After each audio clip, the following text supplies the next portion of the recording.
నాకు కొన్ని ఒక తమిళ్లో ఒక మంచి రైటర్ ఒక ఆయన ఉన్నాడండి, భరణి అని, మరుద భరణి. ఆయన ఎంజి రామచంద్రన్ గారికి వాళ్ళ నాన్నగారు చాలా పాటలు రాసేవారు. ఆయన ఏం చెప్పాడంటే, సార్ నేను తెలుగు నుంచి తమిళ్కి అదర్ లాంగ్వేజెస్ నుంచి నేను డబ్ చేస్తున్నాను, చాలా మంచి సినిమాలు వస్తాయి, అలాగే మీరు తెలుగులో ఎందుకు రాయకూడదు అని ఒక ప్రపోజల్ పెట్టాడు ఆయన. నాకు తెలియదండి ఆ లైన్లో నేను లేను కదా అంటే, మీరు చాలా ఈజీ అండి, మీకు భాష మీద పట్టుంది కాబట్టి నేను నా దగ్గర కూర్చోండి 2-3 రోజులు, నేను ఎలా చేస్తున్నానో చూడండి, దానికి లిప్ మూమెంట్ కరెక్ట్గా డైలాగ్ రాయాలి, భావం కరెక్ట్గా ఉండాలి, అది మార్చి రాసుకోవాలి, ఒరిజినల్గా ఉన్నదాన్ని మనం మార్చి కూడా రాసుకోవచ్చు అని అతని దగ్గర ప్రక్రియ నేర్పించారు. ఆ ప్రక్రియ నేర్పించిన తర్వాత నాకు ఫస్ట్ అవకాశం ఉంటే గంగా యమున సరస్వతి అనే సీరియల్ పడింది. అది జెమినీలో చాలా మంచి పేరు వచ్చింది దానికి. ఆ రోజుల్లో మధ్యాహ్నం 11 గంటలకు వచ్చేది, అందరూ టీవీల దగ్గర అతుక్కుపోయేవారు. అది మొత్తం 1000 ఎపిసోడ్లు పైన, మంచి డైలాగ్స్, చాలా మంచి ఇది. దాంట్లోకి మారారు, ఇంకా సంగీతంలో నుంచి డబ్బింగ్లో వెళ్ళి డైలాగ్స్ రాయడం మొదలుపెట్టాను. అందులో కూడా మ్యూజిక్ ఉంటుంది, సంగీతం, టైటిల్ సాంగ్స్ ఇవి ఉంటాయి, అవన్నీ ఉన్నికృష్ణ వీళ్ళందరి చేత పాడించేవాడిని. సరే చేస్తూ తర్వాత అప్పుడు ఏం చేయాలనుకుంటే, లియో రికార్డింగ్ కంపెనీ అని ఒక కంపెనీ చెన్నైలో చాలా మంచి బిగ్గెస్ట్ కంపెనీ, హెచ్ఎంఈ వాళ్ళ దగ్గర కొన్ని ప్రైవేట్ ఆల్బమ్స్ చేసేది. తర్వాత లియో రికార్డింగ్ వాళ్ళకి చాలా ఆల్బమ్స్ చేశాను. ఆల్బమ్స్లో చాలా సూపర్ హిట్ అయ్యాయి. అందులో మీరు ఆల్బమ్స్ అన్న చోట ఒక్కటి అడుగుతున్నాను మిమ్మల్ని నేను, అసలు ఇంట్లో నుంచి కథలని మనిషి, కథపని మనిషి అని ఎస్వరలక్ష్మి గారి చేత చేయించారని విన్నా. అవునమ్మా.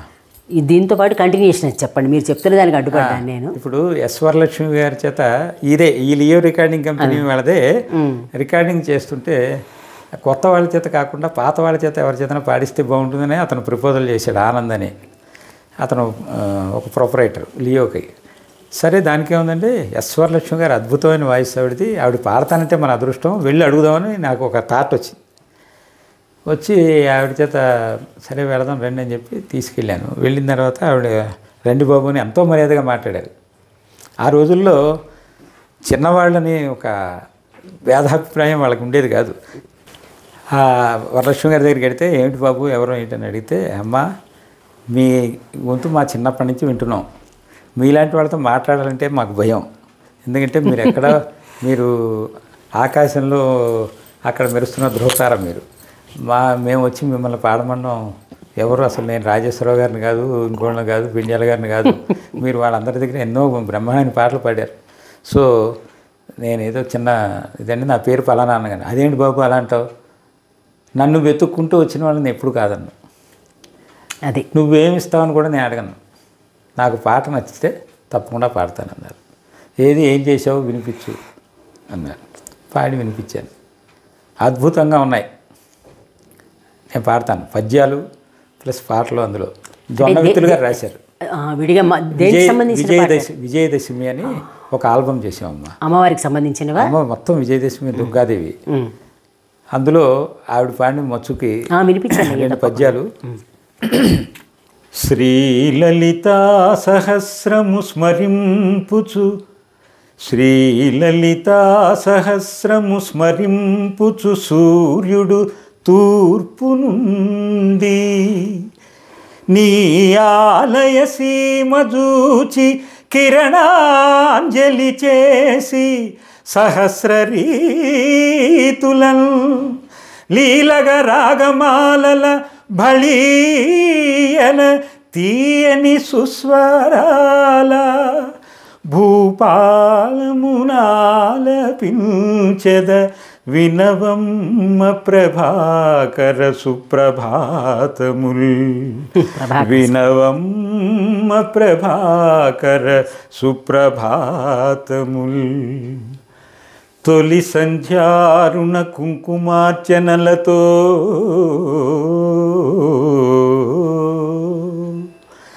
ధూపాలతో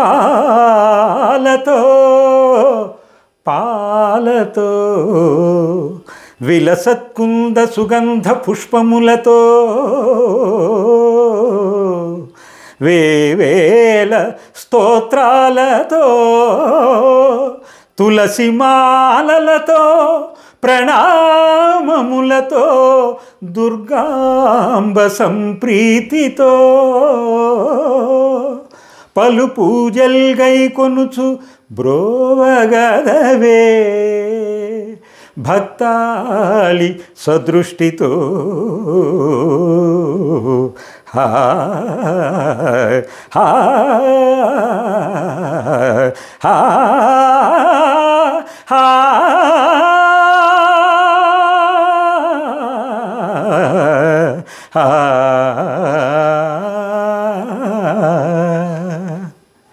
చాలా హాయిగా ఉందండి. భూపాల రాగంలోను ఈ రెండు పద్యాలు పాడి ఏమన్నారు ఆవిడ? అసలు ఎట్లా ఫీలింగ్ మీకు?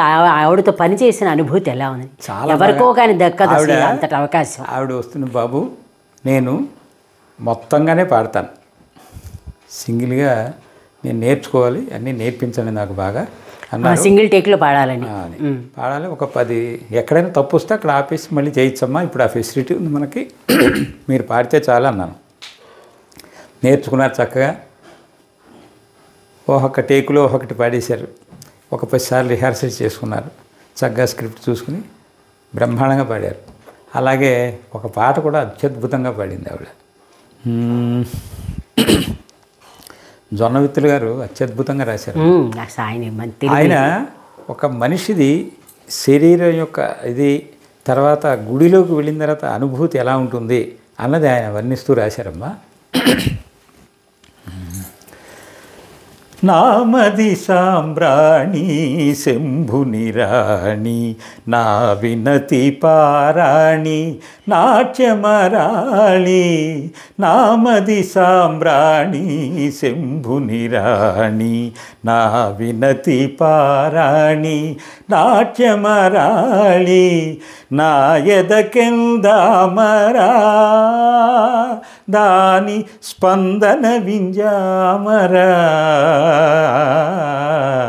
నామది సాంబ్రాణి శంభుని రాణి నా నాటికి నా నాడుల నాడేడి రుధిర మహోగ్రత నీ చరిత హా హా హా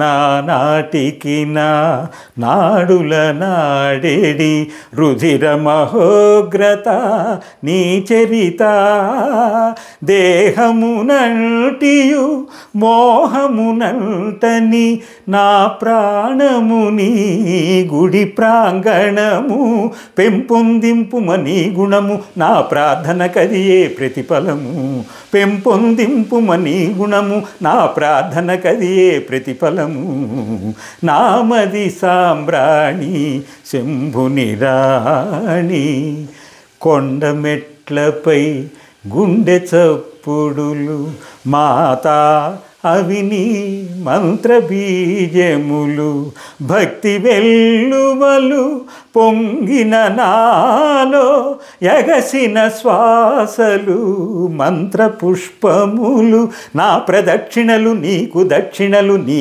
కటాక్షములు నాకు అక్షితలు నా ప్రదక్షిణలు నీకు దక్షిణలు నీ కటాక్షములు నాకు అక్షితలు నామది సాంబ్రాణి శంభుని రాణి.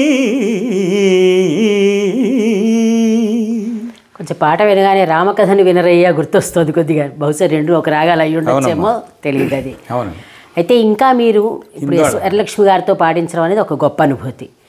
ఇంకా రమణమ్మ గారితో కూడా పాడించినట్టుగా విన్నాను. గారితో కూడా ప్రివేట్ ఆల్బమ్స్లో చాలా పాడించానమ్మా. ఏమిటన్నది నాకు సరిగ్గా గుర్తులేవు కానీ పర్వాలేదు, అక్కర్లేదు. అది తర్వాత చాలా సినిమాల్లో కూడా ఈ డబ్బింగ్ మూవీస్లో ఆవిడ చేత పాడించాను. తర్వాత ఈ బి వసంత గారు, విజయలక్ష్మి శర్మ గారు అందరూ కూడా పాడేవాడి. ఇప్పుడు పాడుతున్న వాళ్ళలో ఎవరితో పాడించారు మీరు? కొత్త తరంలో మీరు పరిచయం చేసిన వాళ్ళు, బాగా పాపులర్ అయిన వాళ్ళు? లలితా సాగర్ అని ఓ సింగరు, అమ్మాయి విజయవాడ అమ్మాయి. అమ్మాయి చిన్నప్పటి నుంచి అమ్మాయి నాకు 8వ సంవత్సరం నుంచి నాతో కచేరీలు పాడేది. చిన్నప్పటి నుంచి కచేరీలు పాడేది. మాకంటే విజయవాడలో బాగా స్కూల్లో పాడుతున్నప్పుడు అమ్మాయి మారుమూల కూడా తెలుసు. అవునమ్మా, ఉప్పులూరు వాళ్ళ ఇంటికి ఆ అమ్మాయిని చిన్నప్పటి నుంచి పాడించి చాలా సినిమాల్లో కూడా పాడించాను. అలాగే మల్లికార్జును ఆవిడ గోపిక చాలా పాడారు నా దగ్గర. ఆ తర్వాత ఇప్పుడు పాడుతున్న గాయకులు అందరి చేత మ్యాక్సిమం పాడించాను. నేను తర్వాత ఈ ఈ ఫీల్డ్ ఎలా వెళ్ళిపోయిన తర్వాత ఇవి చేస్తుండగా నాకు హరీష్ జయరాజ్ అని ఒక మ్యూజిక్ డైరెక్టర్, హరీష్ జయరాజ్ అతను నాకు తెలుగు సరిగ్గా రాదు కాబట్టి కొంచెం మీరు నాకు అసిస్టెంట్గా ఉంటారా అని చెప్పి నాకు కబురు చేశారు. అది భువనచంద్ర గారి ద్వారా ఆయనకి తెలిసి నన్ను పిలిపించారు. పిలిపిస్తే వెళ్ళాను. వెళితే ఆయన అప్పుడు ఫస్ట్ మిన్నలే అనే సినిమా తమిళ్లో ఫస్ట్ మూవీ, దాన్ని చెలి అని పేరు పెట్టారు తెలుగులో, చెలి.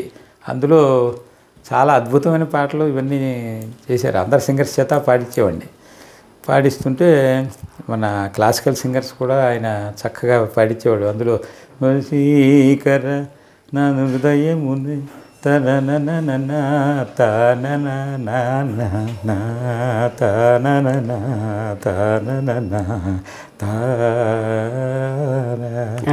ఈ పాటలు ఇవన్నీ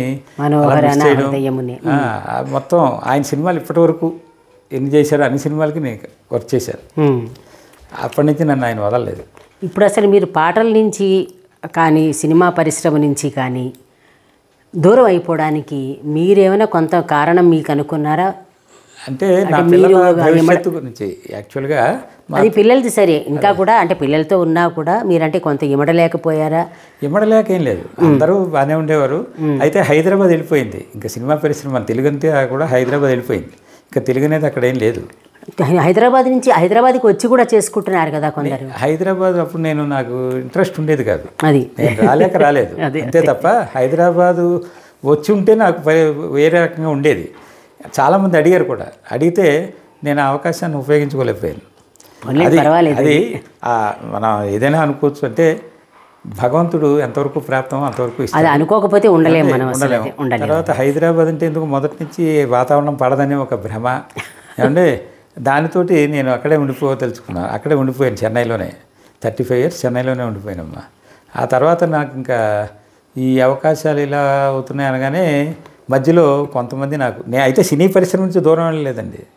నేను మొన్నటిదాకా కూడా సినిమా పరిశ్రమనే నేను అంటే ఇండైరెక్ట్గా డైరెక్ట్ సినిమాలు కాకపోయినా సినిమాకి సంబంధించినవే చేస్తూ వచ్చాను.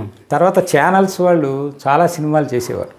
ఈ మధ్యకాలంలో అన్ని ఛానల్స్ వాళ్ళు అందరూ కూడా పాత సినిమాలు ఎప్పుడో ఓల్డ్ మూవీస్ కొని వాళ్ళు రైట్స్ రాయించుకుని మళ్ళీ దాన్ని కొత్తగా మళ్ళీ డబ్ చేసి కొత్తగా దాన్ని పాటలు క్రియేట్ చేసి అన్నీ చేసేవాళ్ళు. అలాగే చాలా చేశాను. రామ్ అనే ఆయనకి ఇప్పుడు సునీత వాళ్ళ హస్బెండ్ ఉన్నారే, ఆయనకే దగ్గర 100 సినిమాల దాకా చేసి పెట్టాను. ఆ తర్వాత నేను సత్యనారాయణ గారని గుంటూరు, ఆయనకి దగ్గర ఆయనకు 100 సినిమాలు చేశాను. డైలాగ్స్ ప్లస్ మ్యూజిక్ అదేలేండి. అలా చేస్తూ వాటిల్లో ఎంతోమందికి ఎంకరేజ్మెంట్ విత్ ఇన్ డబ్బింగ్ ఆర్టిస్టులు, సింగర్స్ని కూడా డబ్బింగ్ ఆర్టిస్టులు చేశాను నేను.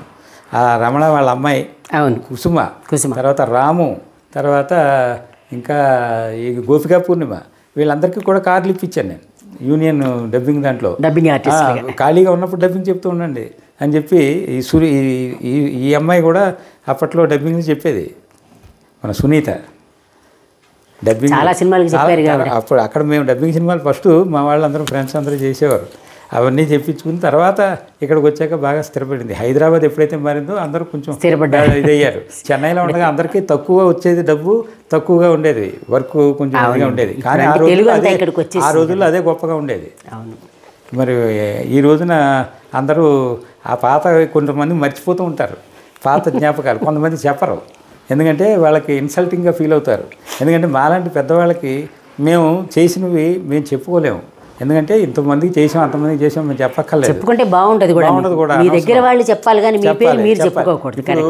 అదే తమిళియన్ అతను ఉన్నాడు, నేను చెప్పిన ఏ స్టేజ్ ఎక్కినా ఫస్ట్ నాకు ఎలా అవకాశం వచ్చిందో అతను నా గురించి చెప్పకుండా అసలు ఏ పాట పాడు. ఎవరన్నారు పేరు? మన కార్తికేయన్. ఎవరు అన్నారు ఆయన? కార్తికేయన్. అలాగే రాము, వీళ్ళందరూ కూడా మర్చిపోరండి మనం చేసినటువంటి ఇది. చాలామంది ఉన్నారు. అలాగే ఇప్పుడు మీరు చిన్న మాట అడ్డొస్తున్నానంటే మర్చిపోవడం అనే మాటకి చెప్తున్నాను. నేను ఫస్ట్గా ఇక్కడ నేను గుర్తు చేసుకోవాల్సింది ఆదిలాబాద్ జిల్లా మాసాయిపేటకి చెందిన గంగారాం అనే వ్యక్తిని. అసలు ఫస్ట్ మీకు పరిచయం చేసిన కారణం ఆయన ఎవరు, గంగారాం అనేది వ్యక్తి ఎవరో కూడా నాకు తెలియదు. మాకు తెలియదు అసలు. మీకులాగే నా ఫోన్ నెంబరు ఎలా సంపాదించాను? నేను సంపాదించి పెట్టించాను నెంబర్ అయితేను. అది ఒకరోజు ఫోన్ వచ్చిందమ్మా నాకు.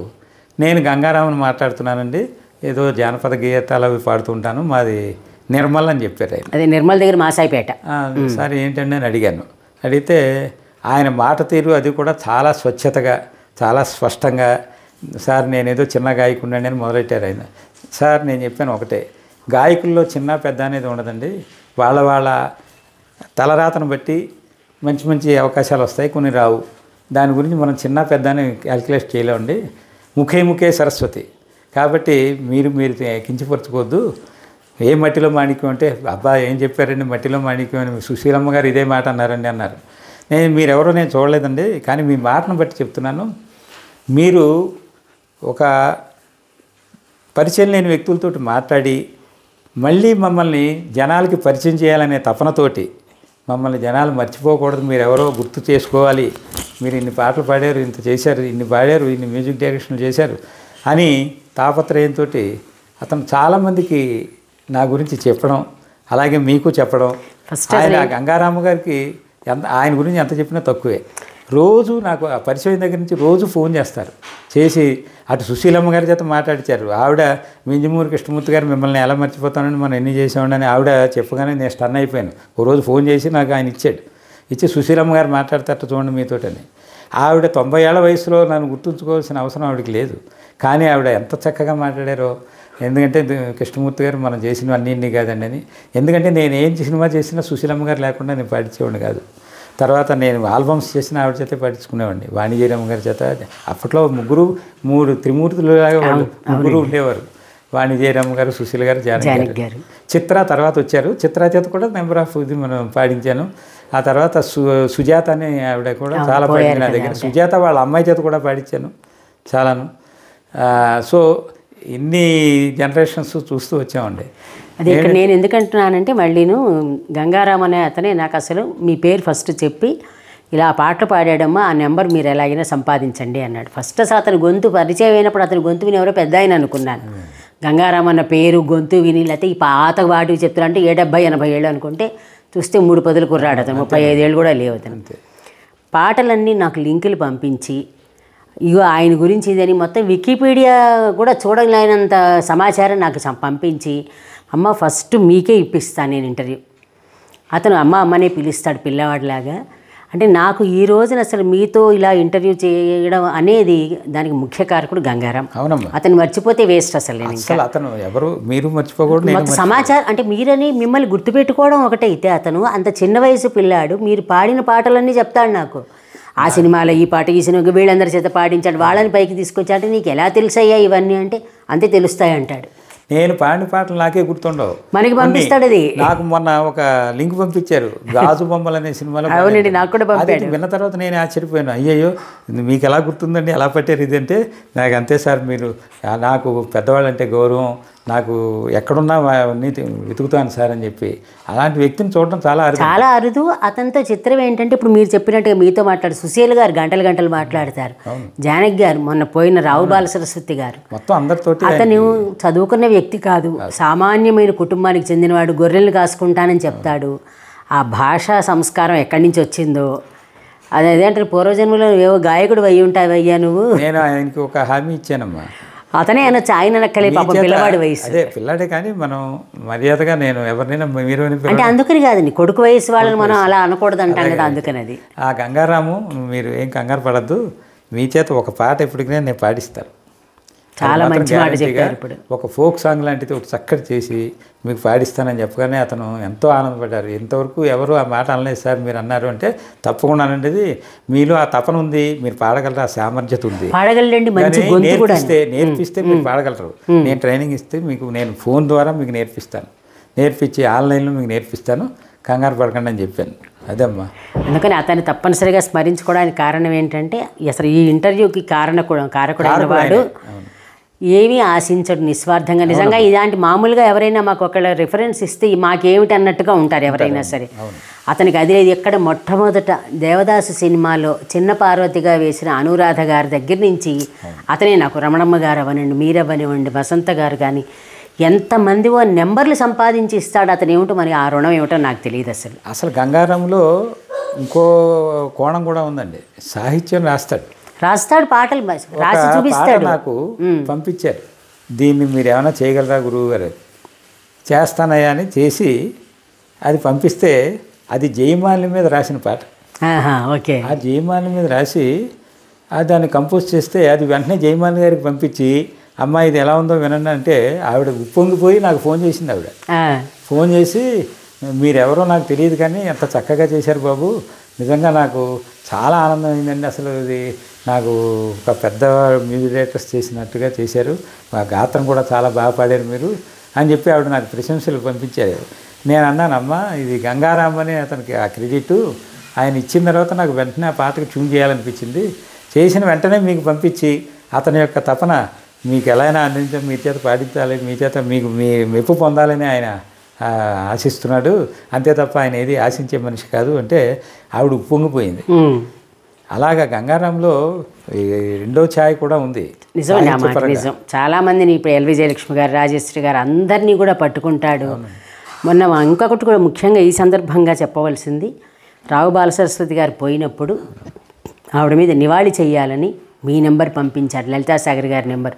అందరి నెంబర్లు ఇచ్చి అతను పూనుకుని సుశీల్ గారి దగ్గర నుంచి అందరివి వచ్చేలాగా చేసినటువంటి నిస్వార్థ జీవి నిజంగా చెప్పాలంటే. అందుకని నేను ముందరగా అతన్ని గుర్తు చేసుకోవాలి ఒకసారి అని చెప్పని అనుకున్నాము. 100%. ఇక ముగింపుగా మీరు మీ జీవితంలో బాగా గుర్తుపెట్టుకోదగ్గ సంఘటన, బాధపడిన సంఘటన రెండూ చెప్పండి. ఉంటాయి తప్పనిసరిగా. ఇప్పుడు మీరు ఏమీ ఆశించట్లేదు కాబట్టి మీరు ఓపెన్గా హాయిగా మాట్లాడచ్చు, మీకు దానివల్ల నష్టం లేదు, లాభం లేదు.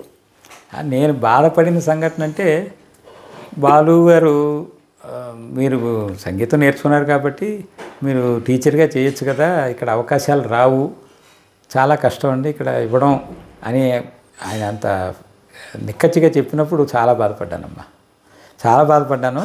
అంటే మనం వచ్చింది తప్ప రైటా అన్నది నా మనసుకి చాలా గందరగోళాన్ని సృష్టి. వాయిస్ బాగుందండి కానీ ఇక్కడ అవకాశాలు రావు, చాలా కష్టం అండి అని పబ్లిక్గా చెప్పారు ఆయన.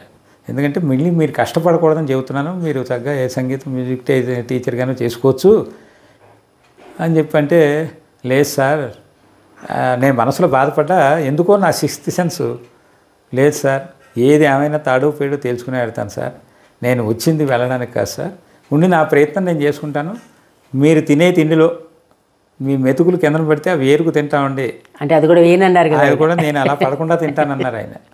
అన్నాక సరే ఇంకా పెద్దవాళ్ళు ఎలా అన్నాక మనం ఇంకేమంటామండి, మనం బాధపడి తర్వాత ఎన్నో సందర్భాల్లో శైలజతోటే నా ప్రయాణం, ఎక్కువ పాటలు వాళ్ళ చెల్లెలతోటే పాడడం జరిగింది, నెంబర్ ఆఫ్ సాంగ్స్ పాడడం ఇద్దరం శైలజతోటి. ఆ తర్వాత బాలు గారి చేత చాలా పిక్చర్స్, ఇప్పుడు నేను చేసిన అన్నింటిలోనూ బాలు గారు లేకుండా ఏది లేదు. అంటే ఇక్కడ నాకు సందేహం ఏంటంటే, మిమ్మల్ని అలా అన్నారు కదా ఇప్పుడు మీరు వద్దు వెళ్ళిపోండి అన్నప్పుడు, మీరు అది మనసులో పెట్టుకుని ఆయనతో పాడించకుండా ఉండాలనుకోలేదా ఎప్పుడు? నేను అనుకోలేదమ్మా, ఎందుకంటే ఆయన నెంబర్ 1 సింగర్, అందులో నో డౌట్. దాని గురించి అసలు మనం మాట్లాడాలి. అదే కాకుండా ఆయన వృత్తిరీత్యా నన్ను అన్నారు కానీ మామూలు ఎక్కడ కనిపించిన ఆయన గురుగారిని కాగిలించుకోవడం, మాట్లాడడం, చాలా ఆప్యాయతగా ఉంటారు. మళ్ళీ ఒక్క సింగింగ్ విషయంలోనే మన ఇద్దరికి ఇది తప్ప పర్సనల్గా చాలా బాగా, మీ నాన్నగారు ఎలా ఉన్నారు, అమ్మాయి ఎలా, అన్నీ అంతా చాలా చక్కగా అడుగుతారండి, అన్ని ఫ్యామిలీస్ గురించి అన్నీ చక్కగా మాట్లాడేవారు.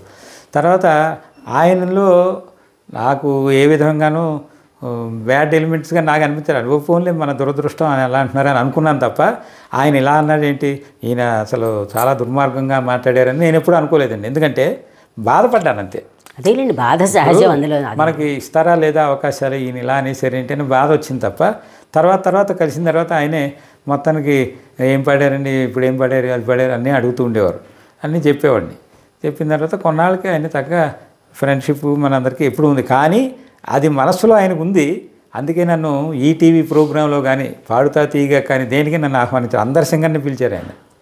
అదొకటి బాధ ఉంది నాకు మనసులో.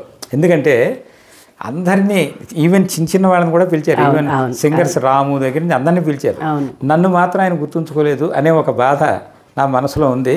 అయినా కూడా నేనేం బాధపడలేదండి, ఎందుకంటే నేను పబ్లిసిటీ కోసం తాపత్రయపడే మనిషిని అయితే నేను ఎన్నో ఇంటర్వ్యూలు ఇచ్చుకునేవాడిని. ఆ రోజుల్లోనే నేను ఎక్కువ ఇంటర్వ్యూలకు నేను ఇచ్చుకునే పరిస్థితి నేను ఇవ్వలేదు కూడా. మా రమేష్ నాయుడు గారికి కూడా ఆయనకి ఇంటర్వ్యూస్ అంటే ఇంట్రెస్ట్ ఉండేది కాదు, అసలు ఎక్కడికి బయటికి ఎక్కడ ఉండేది కాదు ఆయనకి.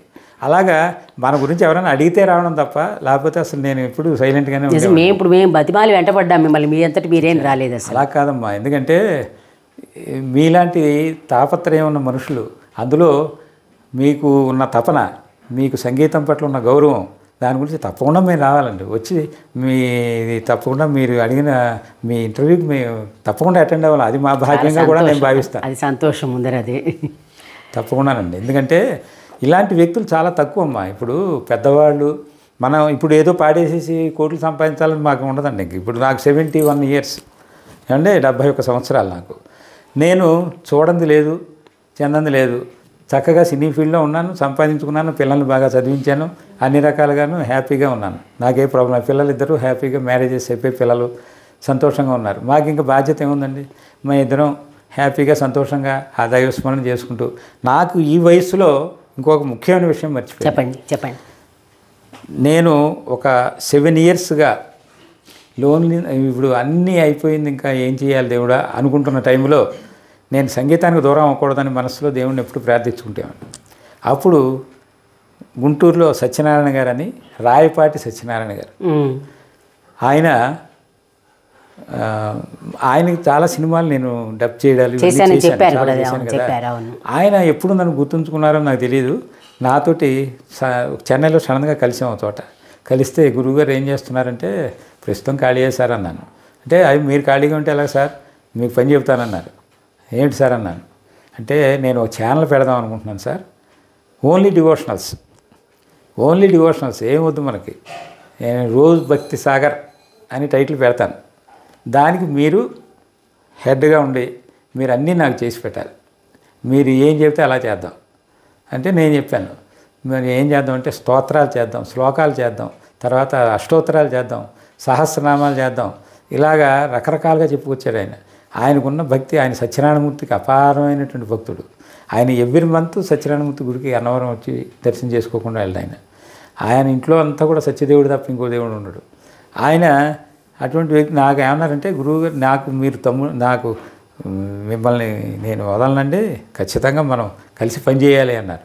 సరే సార్, అలాగే తప్పకుండా చేద్దాం అన్నాను. ఏదో మాట వరుసగా అంటున్నారులే అనుకున్నాను.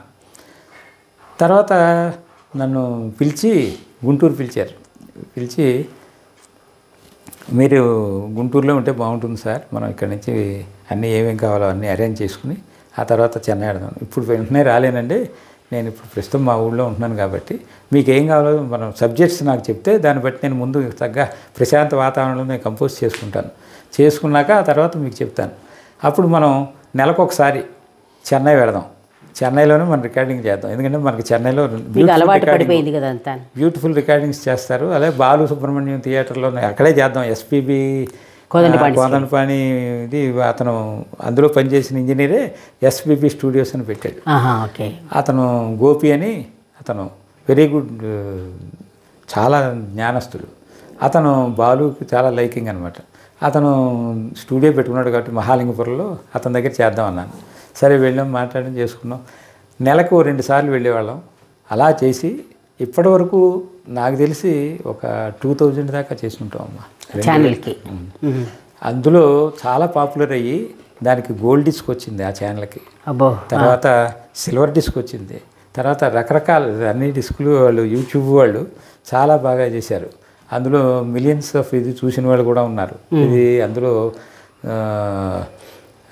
అదేంటది గృహప్రవేశాలకి అది మనం పాడుతుంటాం. అదేంటది అవి దానికి శ్రీ సత్యనారాయణ అవి సత్యనారాయణమూర్తి చాలా శ్రీ సత్యనారాయణ సేవ ప్రారంభ అనేది కూడా చాలా పాపులర్ అయింది. నేను వేరే ట్యూన్లో చేసి అది చాలా పాపులర్ అయింది. అందులో కూడా కొత్త సింగర్ చిత్రా గారి క్లాస్మేట్ చిత్రా గారు ఇద్దరు ఒకే గురువు దగ్గర నేర్చుకున్నారు. ఉషారాజ్ అని ఒక అమ్మాయి, ఆవిడ ఎక్స్ట్రాడినరీగా పాడుతుంది. ఉషారాజ్ అంటే కేవీకే మోహన్ రాజు గారు అమ్మాయి కాదు, వాళ్ళు మలయాళీస్. వీళ్ళు నేను చెప్పింది వాళ్ళు కాదమ్మా. ఈ చాలా బాగా పాడుతుంది. ఈవిడ వచ్చి చిత్రా గారి లాగే చాలా మంచి వాయిస్, వాణిజ్యరం వాయిస్ టచ్ అవుతుంది ఆవిడకి. ఆవిడ చేత పాడించామండి. నేను నెంబర్ ఆఫ్ ఇది మీ ఇద్దరమే పాడేవాళ్ళు అందరూ ఆ ఛానల్లో. మొత్తం అలా ఎలా ప్లాన్ చేసామంటే, ఆదివారం వస్తే సూర్యనారాయణమూర్తి, అందులో ఎన్ని ఉన్నాయో అన్ని రకాలు చేసాం. పాటలు, స్తోత్రాలు, రకరకాల ఏముంటే అవన్నీ చేసాం. అలాగే ప్రతి దేవుడి మీద చేసుకుంటూ వచ్చాం. అలాగే నవగ్రహాల మీద, నవగ్రహాలకు విడిగా మొత్తం కొన్ని వేలు ఎక్కడెక్కడి నుంచో వెతికామండి. అసలు మేము తిరగని లైబ్రరీ లేదు, తిరగని పుస్తకాల షాపులు లేవు. అలా తిరిగి వెతికి పట్టుకుని చేసామండి. వాటిలో మంచి పేరు వచ్చిందమ్మా. ఆ ట్యూబ్ కంపెనీ యూట్యూబ్కి రోజు భక్తి సాగర్, దానికి కూడా మంచి అవార్డ్స్ వీళ్ళందరూ యూట్యూబ్ వాళ్ళు చాలా మెచ్చుకుని చాలా చేశారు. సంతోషం.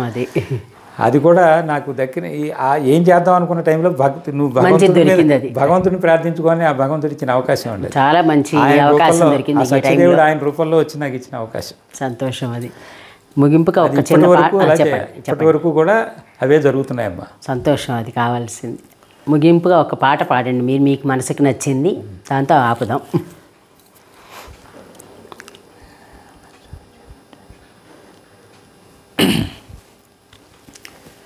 సాయి భక్తిమాల్లో నా గురించి జొన్నవిత్తు గారు రాసినటువంటి పాట. ఇది బాగా పాపులర్ అయిందండి, బట్ నా జీవితానికి సరిపోతుంది కాబట్టి ఇది నేను పాడుతున్నానమ్మా.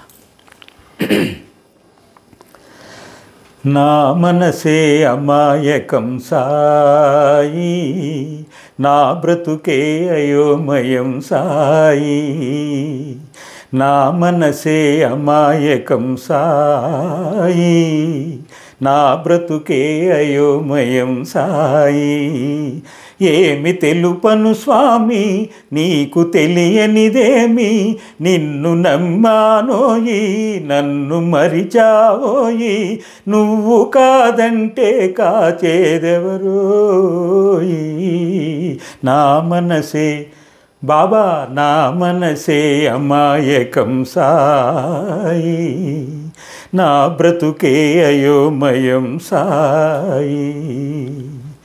సాయి నాకు ఏమీ రాదు, లోకం తీరే అర్థం కాదు, పోనీ కాస్తంత లౌకికమా లేదు, నాలో సూటిదనం అందరికీ చేదు, ఎట్టాగయ్యా బతికేదింకా, నువ్వే ఏదో దయచూడింకా, ఓ దయామయ మహాశయ తెలియనిదా నీకు, నా మనసే అమాయకం సాయి, నా బ్రతుకే అయోమయం సాయి. బాబా సాయి బాబా, షిరిడి బాబా, షిరిడి బాబా, షిరిడి బాబా. చాలా సంతోషం అండి.